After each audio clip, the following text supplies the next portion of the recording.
Hello and welcome to my YouTube channel where I cover stocks and derivative data on a daily basis. In this video, I've covered Globus Spirits, a small cap company with a market cap of 2,900 crores and a return on capital employed of 18.5%. Now, Globus Spirits, as the name itself suggests, is into the manufacturing and sale of Indian-made Indian liquor and Indian-made foreign liquor. It is also the first company in India to set up a grain distillery currently. Its promoters hold 51%, mutual funds hold 1.47%, which has gone up. It was much lower in this last quarter. FIIs hold 4.76%. The public holds a large quantity, which is around 38.75%. Now, among the largest block of non-promoter shareholders is the Ivy League College of America, MIT. Yes, that's right. Massachusetts Institute of Technology, which holds 3.82% of the shares. And the other is Motilal Oswal Group, which owns 2.63% shares of the company. Before looking into the technical analysis of the charts from a medium, long, and short-term perspective, it's just a reminder for those who wish to learn harmonic trading patterns, Ichimoku, multi-time frame systems, and trading psychology risk management. The video recordings and PDF of the courses are there with me, and they are up for sale. The details are there in the link below. You can click on them, go through it. They are from a basic to intermediate to advanced stage. All will be covered step by step. The videos are extensive and the total coverage of each topic videos run up to more than 6 hours of data. In the trading psychology risk management course, you will have 10 exclusive live sessions with me one-on-one. If it's permissible to you during market hours, else after market hours, where we will cover various aspects on how to reduce risk in per trade or investment we do, and how to be a trader disciplined totally in with the market, because trading psychology is underrated while everything else is overrated. It should be the other way around. So we cover all these aspects, plus there is hand holding for those who even go for just the technical studies of harmonics and or Ichimoku, where you will get a one-on-one guidance and follow through with me via WhatsApp and email. Now let's have a look at the charts and try to decode what Globus Spirit is. Globus Spirits was listed in the year 2009, and the first 5 years of it were quite turbulent from and negative from an investor point of view, as it dwindled down from 200 all the way down to 35 out here. And this period was a lengthy one, around 5 years. And from there, we see the first leg of a rally, which ran from 2015 all the way to 2018. Decent recovery of the entire previous high. Out here, right near the previous high, we see a dip. A lot of people must have considered it to be a double top kind of scenario, and a breakdown of that took place till the COVID lows. So another 2 years of pullback happened, where in the lower time frame we can see a double bottom formation took place out here. And from there we have a breakout which took place in 2021, almost 2021, late 2020. And from there a fantastic rally took place in it all the way to 1600. So kind of a multi-bagger move from the COVID lows, which is not surprising for many mid caps and small caps which have done so. Global Spirit from that angle has done exceedingly well in that angle. But from 2022, we see a reasonable decline of 50%, 1600 all the way down to 800, and then some consolidation and a try to pushing its way back up. Now let's have a look at what the weekly charts are telling us out here.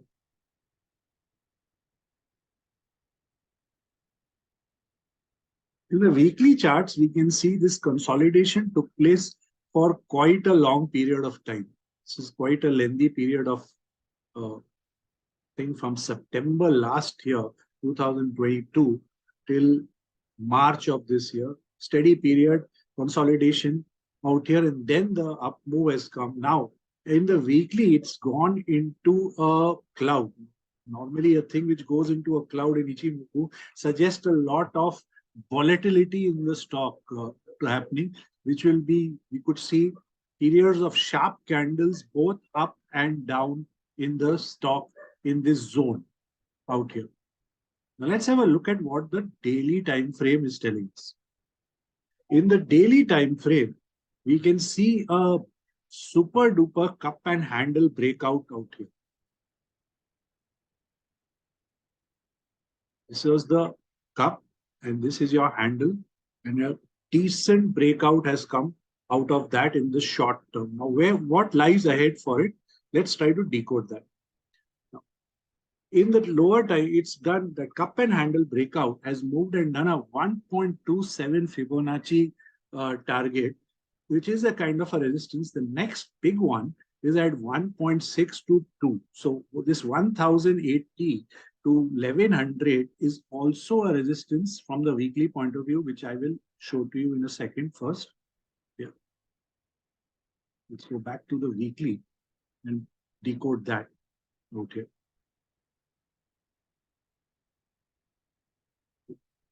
So this is a kind of a resistance out here, 12 above from at 1100, 1100. And after that, the next resistance in it comes all the way at 1200, 75, 80 till 1500. So that zone of 1200, 75, 1300 till 1500 is not going to be something which is going to be, a non-stop kind of a move. It could see a lot of consolidation if it tries to move up. That's the first question. If it tries to push its way up from this zone of 1300, say 1280, 1300 out here, then this particular zone will see a lot of consolidation before it attempts a next move upwards to an ATH and a lot more possible in it, because as you can see, the downfall started in the stock from 2022, 21, 22, there was a lot of consolidation out here before it broke down. So this area going forward will also try to block that kind of a move out here. So your resistance in front of you is 1100, and after that 1275 to 1500, which is fairly decent. Anything above that 1500 odd level will see the stock uh, going on a magnum upside breakout in the medium to long term. Now let's come back and try to decode where is the support for the stock in case we see the stock stagnating out here in the coming weeks. So the first support for the stock is at 960. Failure to hold 960 would result in a pullback all the way down to the breakout of this cup and handle, which I discussed with you around 900. So 960 is very, very crucial from a short-term trader's point of view at all. Then it comes down to 900, which would be an excellent area to consider for re-entry. So either, if I were to buy this, I would either wait for a pullback to 900 or for a breakout above $1,000, above this $1,000 level.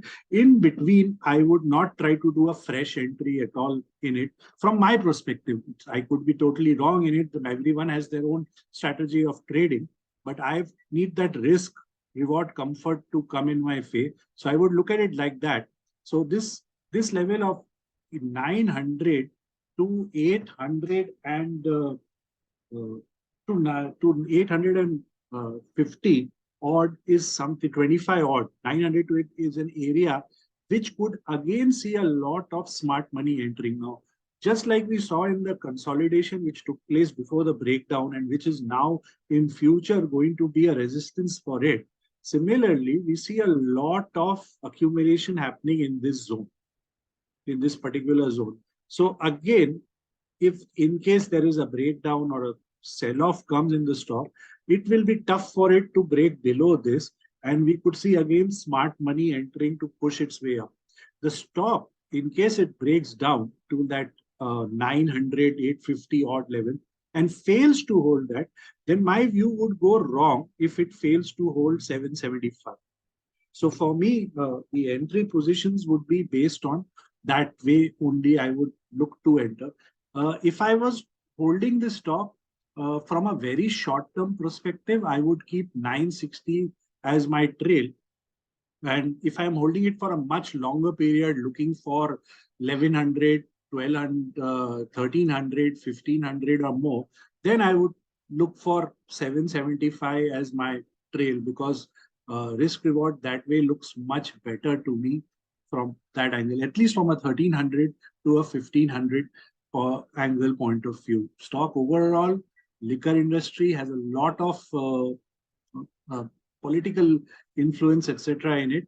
Plus, there's a lot of change happening in the liquor industry. Government policies are changing, etc. India has started exporting liquor a lot in the last few years. That's why we see the phenomenal improvement in the stock price of McDowell's and United Spirits and United Breweries also, and other liquor stocks. So this could be in that context a big player at all. But failure to hold 775 does not look good for that stock. In case if it were to do something like that, then so let's go back to the monthly chart to understand that aspect, because then that would mean that the stock will have no support till 650 odd, or maybe even further breakdown. So that's my last level of support in it. And as you can even see in the monthly chart, this level from where it has reverted around 50 is also the monthly Kijun Ichimoku baseline.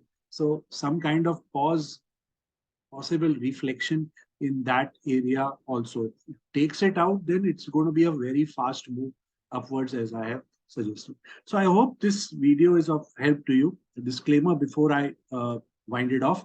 This is not a trading or an investing recommendation. This is just for educational purposes using Ichimoku chart analysis. Please do your research thoroughly before taking a call on trading and investing in the stock. So I hope you like this video. Please don't forget to like it, share and subscribe the channel also. Until then, happy investing.